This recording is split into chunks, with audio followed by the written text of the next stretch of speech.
everyone, welcome to Saucy Cat. My name's Zoe, and today we are making something super easy, super quick, and super delicious. Grab some chips, because it's time for some papaya salsa. Let's get into it. Let's start off by cutting a papaya in half long ways and scooping out the seeds. We'll only be using half of this papaya today, so save the other half for a yummy snack later. Cut the skin off the papaya before chopping the fruit into half-inch cubes. Add the cube fruit into a mixing bowl. Next up is a quarter of a red onion. Dice up into small pieces before adding to the bowl. Now time for a jalapeno. I typically use just half of the pepper, but if you like your salsa with some big heat, throw the whole thing in. Just make sure you dice it up first. Last thing is mincing up 2 cloves of garlic.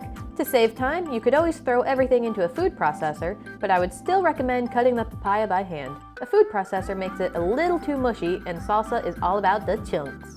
Now season that bad boy with some salt and freshly cracked pepper, along with a drizzle of lime juice. Mix thoroughly so everything is covered, then chill in the fridge for at least an hour. Let's grab our favorite tortilla chips so we can plate this dish.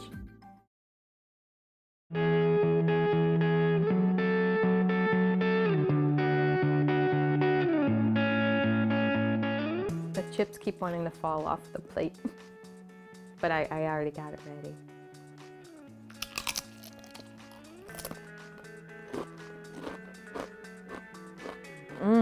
There's a really good natural sweetness from our papaya, and then the onions and jalapenos help give it a little punch there just to make it really good.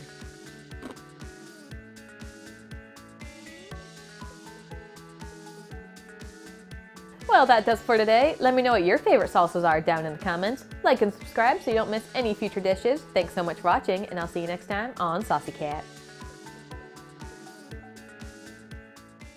These chips are good. Yeah. Any lime on them? No. Yeah. Sometimes I don't want lime. There's already lime in the salsa. You can't have lime with everything.